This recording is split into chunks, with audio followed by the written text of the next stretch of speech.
Hi everyone. Is everyone ready? Can you hear me? Okay. So we're talking about the hip joint today. The hip is very hip. Okay. And I thought maybe we could start with a little dance class. Only joking.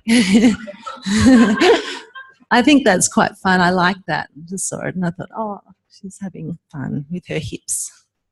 All right.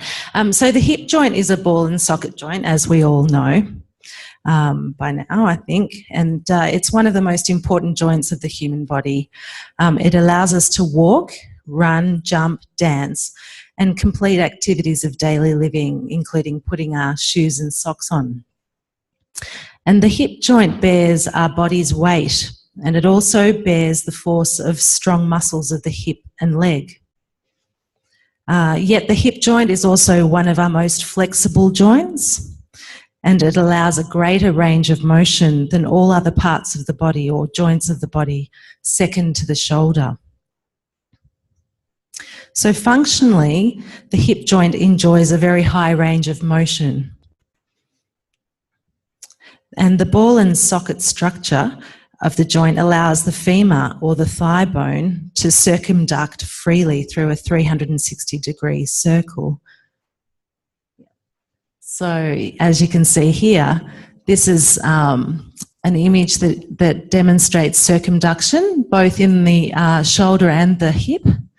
And so it's like a circular movement with the distal end of the joint, the distal end, hang on, I'll reread that. Circumduction is a circular movement of a limb at the distal end while the proximal end remains fixed. So you can see, obviously, the hip joint and the shoulder joint are fixed in terms of their movement. They're not moving, or I shouldn't say fixed, but yeah, they're not moving. And then the distal end is the one that is moving. So Simon will be going into more detail around anatomy and movements. So we'll just sort of move on.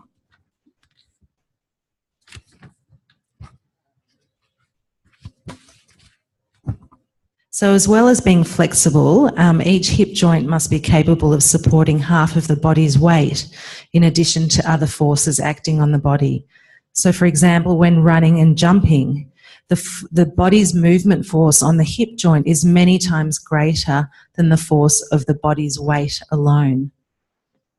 And the relationship of the skeleton with the hip joint, as we've been learning, the position of each part of our skeleton has an influence on the neighbouring parts and so on. So I'm sure we're all starting to notice some of these relationships. So therefore, the spine needs to rest on the pelvis in a certain way that allows the hips to glide easily in their sockets when the legs move. And the hip joint needs to attach to the pelvis in a very particular way for the legs to work well. And the spine, hips and legs need to function as a system.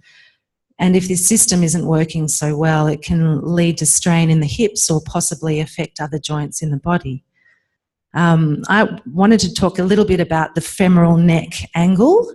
So I'll just show you what I'm referring to. So here's the hip joint in this region here, the ball and socket, and just this lower section in here, which Simon will go into more detail. But that neck here is an interesting part of the femur or the thigh bone, in that sometimes the angle for different people can vary.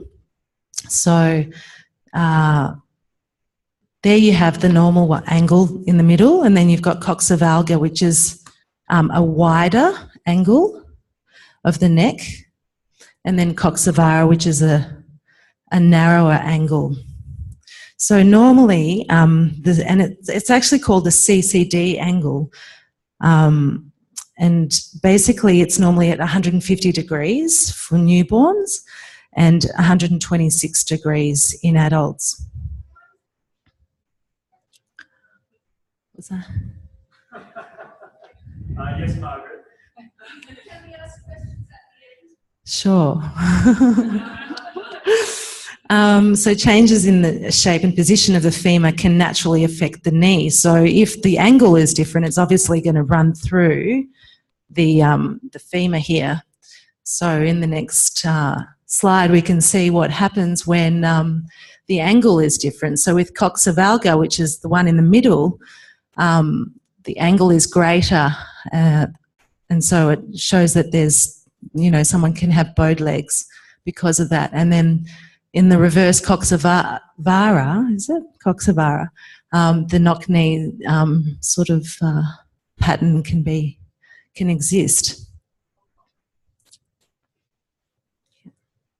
So this is just a real life photo of bowed legs, and I think this is before and after Feldenkrais.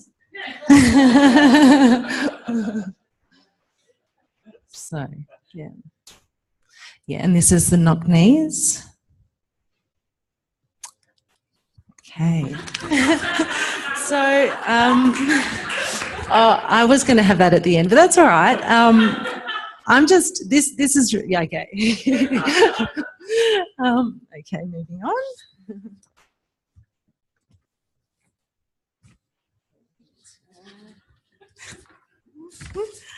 So as I mentioned earlier about the skeletal system,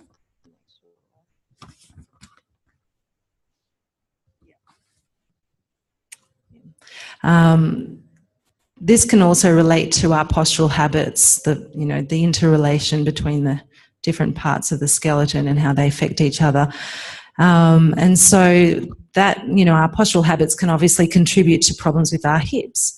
So for example, a rigid ankle or an old knee injury can be the cause of hip pain by contributing to an altered position of the hip or pelvis. And like the rest of the human body, the hips are subject to the process of aging, injury and disease, like arthritis, bursitis, tendonitis, malformed joints, or a genetic defect in joint cartilage. Okay. And I just wanted to finish off with just to remind you that I guess sometimes asymmetry in the pelvis can be very fashionable and hip. So, over to Simon, and Simon will be going into a video presentation on the anatomy and movements, and then Fiona will be doing a little partner exercise with us. Thanks, Amanda. Terrific. Good morning, everybody. Good morning. Good morning. So this video is not of my creation. It's something that I resourced. However, I have made some edits to it, and basically it will play, and I'm going to pause it at different points and speak to what is left out as significant for me. I think the whole video is actually very informative, and the reason why we chose it is because it's fairly brief. It's only 8 minutes or something. That's a joke. Just pointing to the fact that the hip is quite central, and it's central in our sort of social parlance as well, how we think, how we shoot, and how we propel. So yeah, we chose the video because it's pretty succinct, and it's some pretty good computer animation which illustrates things quite well. So if you can play, baby Stan.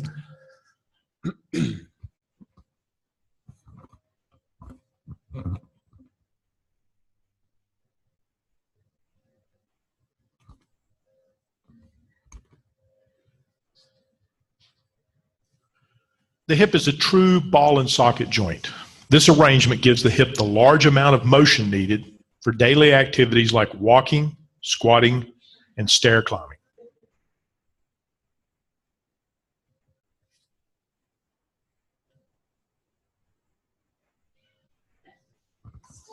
Understanding how the different layers of the hip are arranged and connected can help you understand how the hip works, how it can be injured, and how challenging recovery can be when this joint is injured or damaged by arthritis. The deepest layer of the hip includes the bones and the joints. The next layer is made up of the ligaments of the joint capsule. And finally, these ligaments are covered by the important tendons and the muscles that help move the leg. The important structures of the hip can be divided into several categories. These include bones and joints, ligaments and tendons, muscles, nerves, blood vessels, and bursa.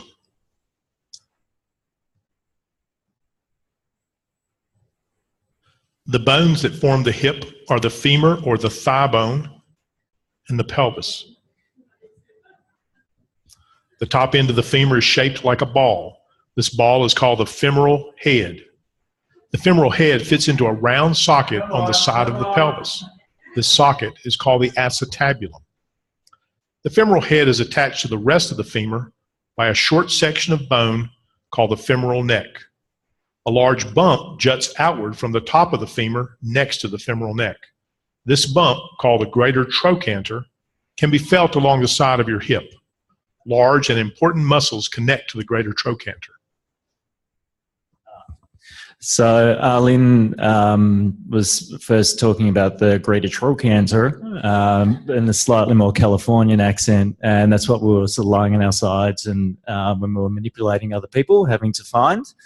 So I just thought I'd mention that. And obviously, since we've done that, we've done a whole world of work on the hips over the last couple of days. So that's that bit.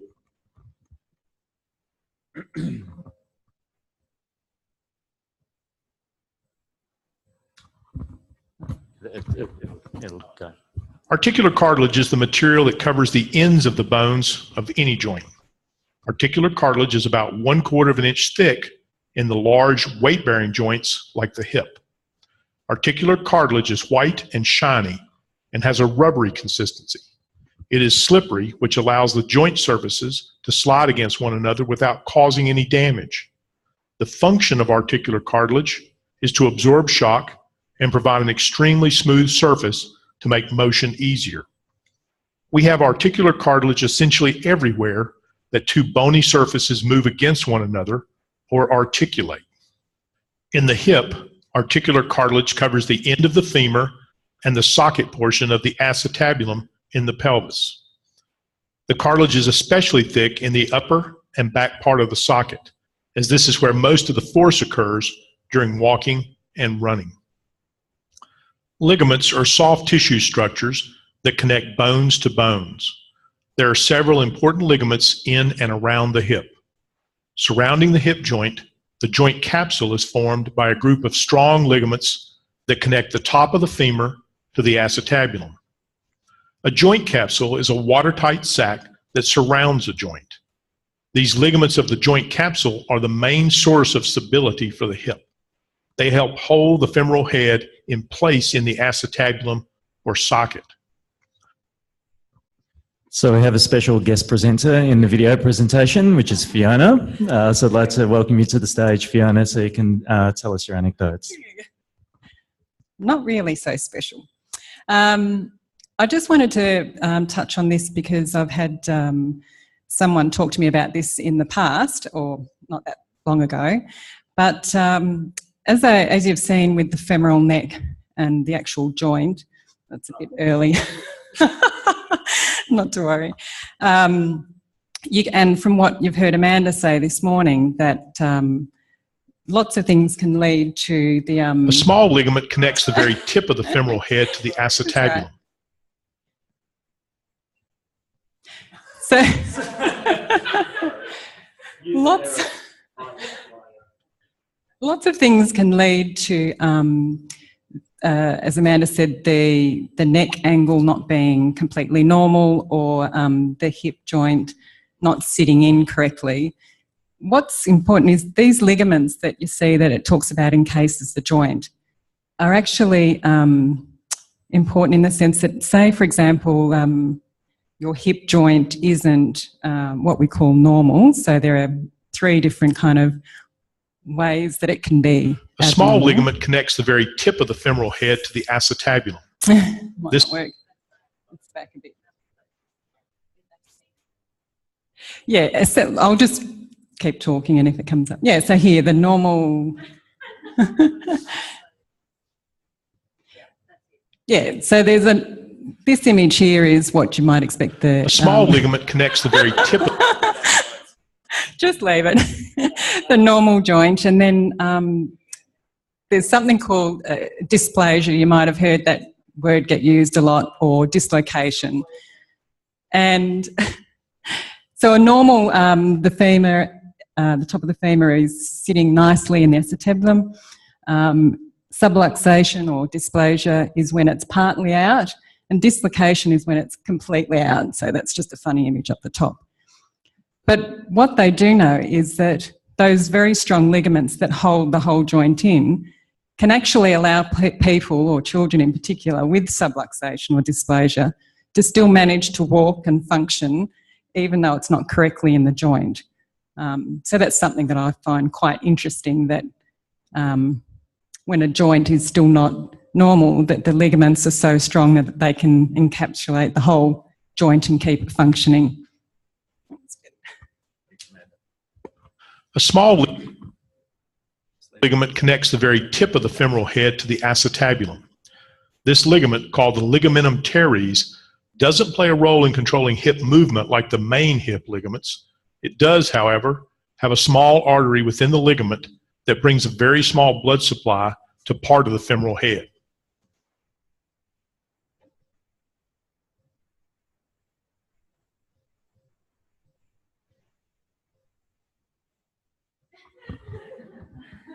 Tendons are soft tissue structures that connect muscles to bones. A long tendon band, called the iliotibial band, runs alongside the... It is enormous, and what I personally found amazing with this, not having studied anatomy before, so being a little bit of a Luddite, was the length of it actually goes from the iliac crest all the way down to an insertion point on the tibia. So it's actually, I mean, obviously also connecting to the femur, but it's actually jumping to the next bone down as well. And that's an enormous distance. So if that's the longest bone in the body, then surely this is the longest ligament in the body. Yes, Margaret? Tendon, sorry. Well, this is kind of side and front. So... And I'm gonna make another pause later and talk about the hamstrings as well. But so just an enormous body of tendon for the muscles to be fixing onto, I thought. Femur from the hip to the knee. The iliotibial band provides a connection point for several of the large hip muscles. A tight iliotibial band can cause hip and knee problems. A special type of ligament forms a unique structure inside the hip called the labrum. The labrum is attached almost completely around the edge of the acetabulum. The shape and the way the labrum is attached create a deeper cup for the acetabular socket. This small rim of cartilage can be injured and cause pain and clicking in the hip joint. The hip is surrounded by large, thick muscles. 3 gluteal muscles, the gluteus minimus, gluteus medius, and gluteus maximus, make up the muscles of the buttock on the back of the hip. These muscles extend or pull the thigh backwards, and abduct or pull the thigh away from the other leg. These muscles are also important for keeping the pelvis level as we shift the weight from one leg to the other during walking. So I know we've all done a fair bit of this, but just for the sake of being thorough, what I didn't actually understand until Amanda pointed it out is that extension is technically, in this kind of physiological context, the act of bringing the leg back down into neutral, and that beyond that is hyperextension. Yeah, apparently. Well, I don't really know, but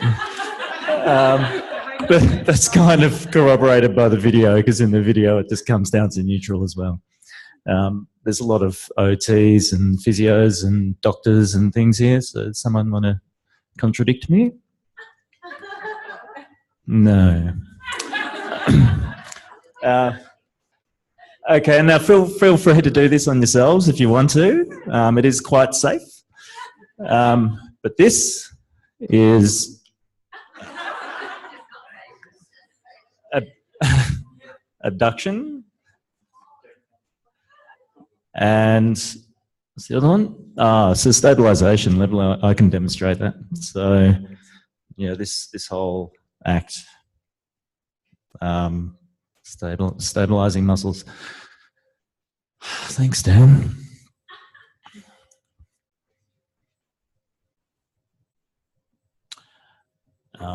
I might have actually included the time it would take. The inner thigh is formed by the adductor muscles. The main action of the adductors is to pull the leg inward toward the other leg. Same deal. Okay, so gentle. So from here to there, and probably across. Is that hyperadduction? I hope not. The muscles that flex the hip or pull the thigh forward are in front of the hip joint. These include the iliopsoas and the rectus femoris. The iliopsoas muscle is a very deep muscle that begins attached to the lower spine. It travels out of the pelvis to connect on the inside edge of the upper femur. The rectus femoris is one of the quadriceps muscles, the large group of muscles on the front of the thigh. There's also a small, thin, strap-like muscle called the sartorius muscle that runs from the pelvis across the knee and connects to the upper tibia just below the knee joint. Okay. So the reason why I wanted to point out the iliopsoas is because it's come up in our training before. I'm pretty sure Stephanie was talking about it with us during that segment. And different sports people I know have spoken about the iliopsoas as a point of difficulty. And I remember I just read Chris Judd's autobiography, and he actually had troubles identifying that little muscle as well. So my understanding is that you can kind of feel it coming across the hip joint, or it's deep, so I don't know whether that's the one we're feeling or whether it's one under it. But it's, it can give people grief. And no? Thanks, Margaret. Just when you need someone to contradict you. Again, I think it's really interesting that it's like, it's the insertions are up here, and then it's just coming down on this tiny little condyle. Is that what they're called? Epicondyle. On this bit here. So it's a really, it's a big bit of leg to be pulling from one little insertion point here. And then the sartorius, again, is kind of illustrating the that length that I spoke about with the iliotibial band, that massive tendon. So the sartorius is coming and wrapping around and inserting onto the tibia down here, which again, I just find that amazing that it's actually, it's traveling across three major bone structures. That's about all I wanted to say about that. Several small muscles travel from inside the pelvis across the back of the hip joint and attach to the back of the upper femur. These muscles help to stabilize the hip joint and rotate the leg outwards. Together as a group, these muscles are called the external rotators of the hip. Pretty self-explanatory. Just quickly turning your foot out. And again, I think it's interesting that the muscles responsible for that are just those tiny, little section just across the back of the pelvis. Thanks, Dan. Finally, the hamstring muscles run down the back of the thigh. These muscles originate at the bottom of the pelvis. Because the hamstring muscles cross the back of the hip joint on their way. So again, as I was alluding to before, it's same thing, but so here from the pelvis all the way down, insertions on the tibia as well as the femur. But what I also found really illuminating for myself is that I'd always just assumed that the hamstrings would somehow be very connected to where the ball and socket joint are, but they're actually quite a distance from them and quite kind of, what do you call that, medial. And it explains what this bony outcrop is doing to some extent, apart from giving us something to sit on. So that, just looking at that picture helps me understand a little bit more about what's actually going on when my hamstrings are firing. Weight of the knee, they help to extend the hip, pulling it backwards. Never mind. Can you pause again?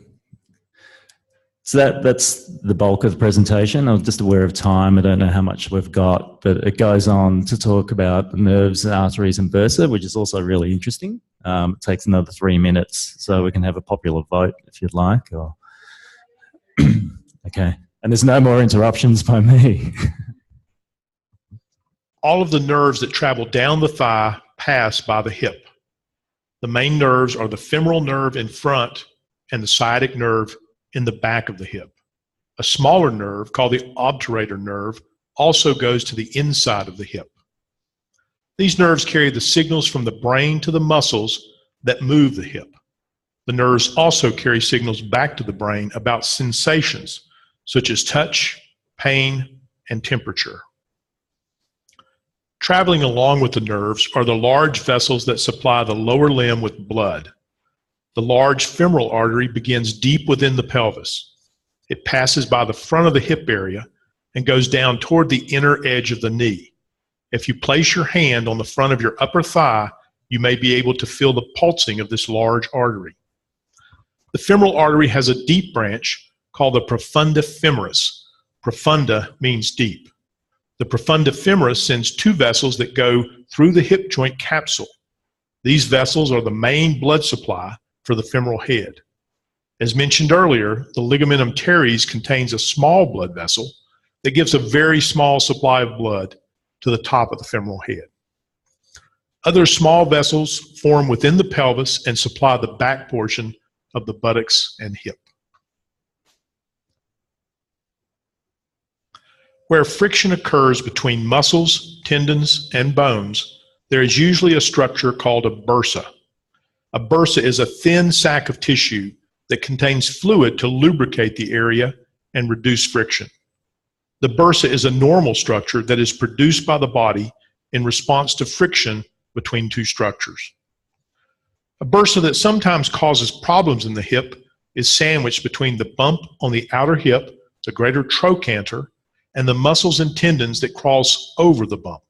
This bursa, called the greater trochanteric bursa, can become irritated and inflamed, causing a condition called trochanteric bursitis. Another bursa sits between the iliopsoas muscle and the hip joint, where the iliopsoas tendon passes in front of the hip joint. When this bursa becomes inflamed, the condition is called iliopsoas bursitis. A third bursa covers the ischial tuberosity, the bump of bone in your buttocks that you sit on. And again, inflammation of this bursa is called ischial bursitis. As you can see, the hip is complex with a design that provides a great amount of stability. It also allows good mobility and range of motion for doing a wide range of daily activities. Many powerful muscles connect to and cross by the hip joint, making it possible for us to accelerate quickly during actions like running and jumping. Okay, so clearly the little animated man wasn't the best example of fluid, beautiful motion. But that so ends the video presentation. Now Fiona's going to take you through a partner-based exploratory movement practice sequence. Which, yeah, I'll get it. Yeah, I'll get it for you.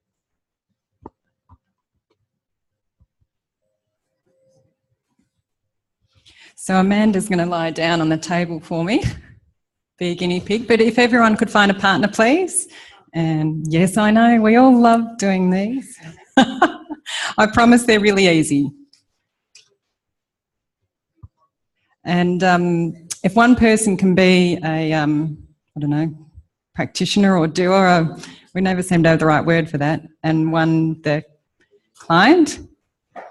And if we start off with the client on their stomach, lying flat. So this is just really to help the person on the floor and the practitioner identify the hip joint. Oh. Hello? Yes, still working. Oh, maybe they. So I'll try and... So the first one is if you pick up the person's leg and bend it up at a 90-degree angle. And if you can hold it around the ankle there, and then just move their leg inwards. So a few times, moving their leg very... Thanks. Just move it inwards slowly.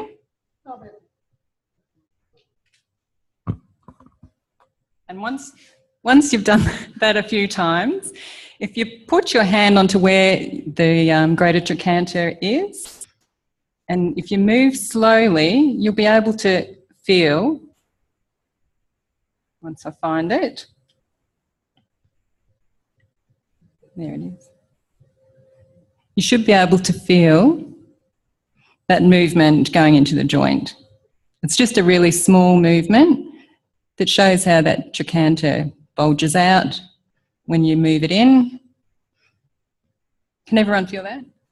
Kind of? Yep. Okay. Down. The next one, if you're finished with that, is to get the person to lie on their back, please.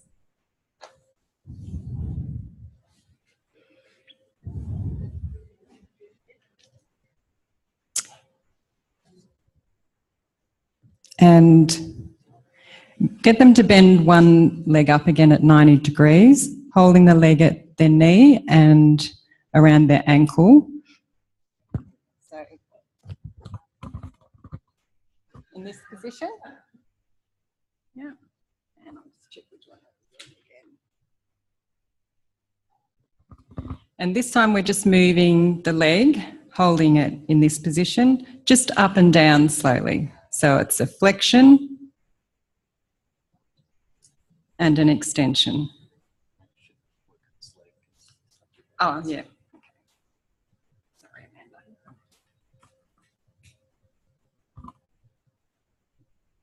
Yeah, so that's just your basic flexion and extension movement. And then another one, holding in the same position. This time holding just below the knee. We're going to rotate the upper leg in the hip joint by moving it in and out whilst keeping the lower leg parallel. So essentially going in and out. You might find it easier with a hand on the top. So the person on the floor should be able to feel that rotation.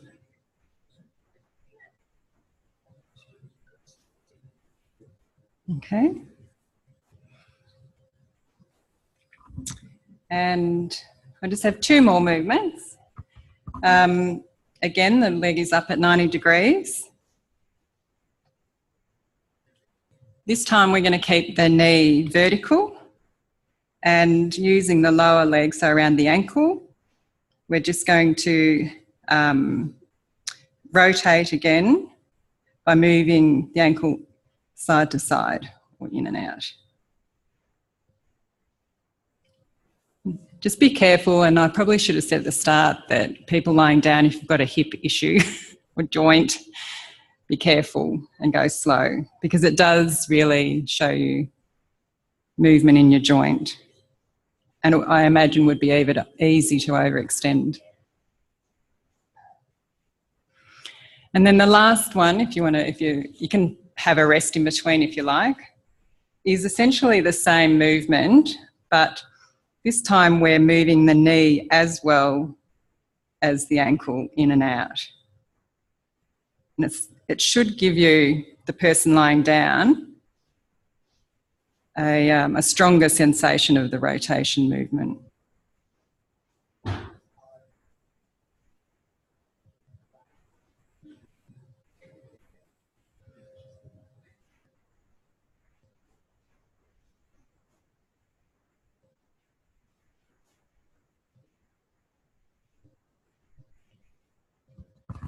And that's the end of the demonstration. But that was purely just for you to feel that hip joint and the rotation and the movement it can make, as opposed to me having done it in a nice Feldenkrais way.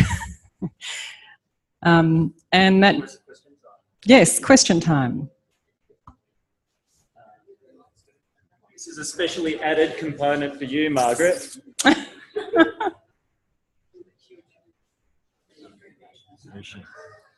Yes.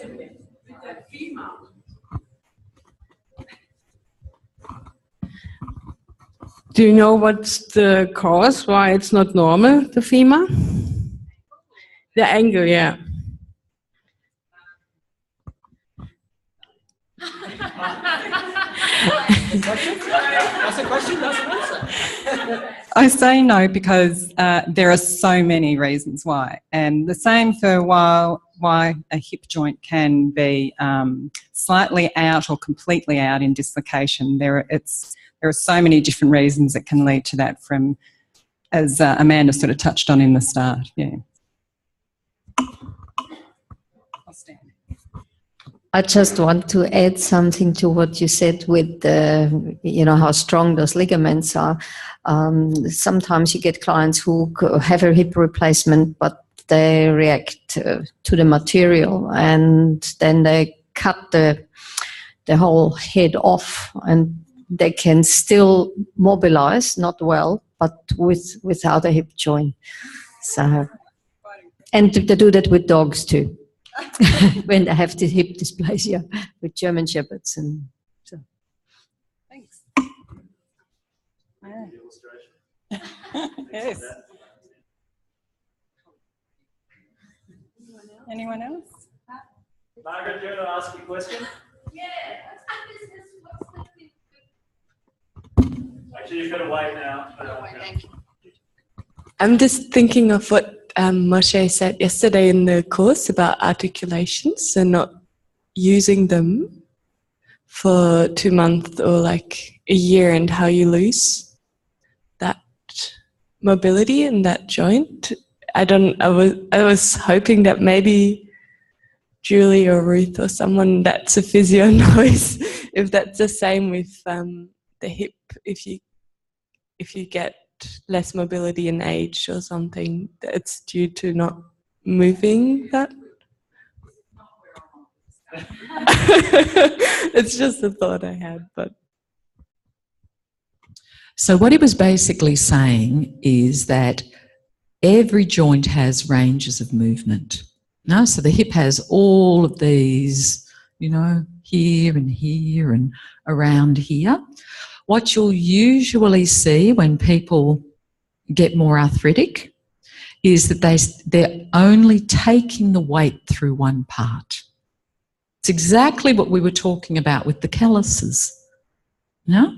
So they walk and it's always the same part of the hip, or it's always the same part of the knee, that they're not transferring weight through the whole joint. So you can imagine if that happens, that all the structures around the joint come to get into very habitual configurations. No? Does that help a little bit? Great. Anyone else?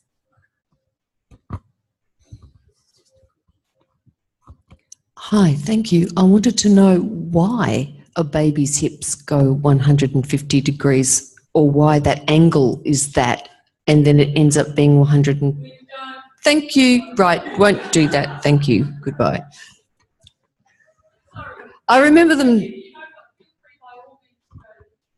Thanks. I remember when you have a new baby, a doctor comes around and does what we did this morning in the ATM to the baby's hips and then gives you the thumbs up. This baby's fine. It's like, what?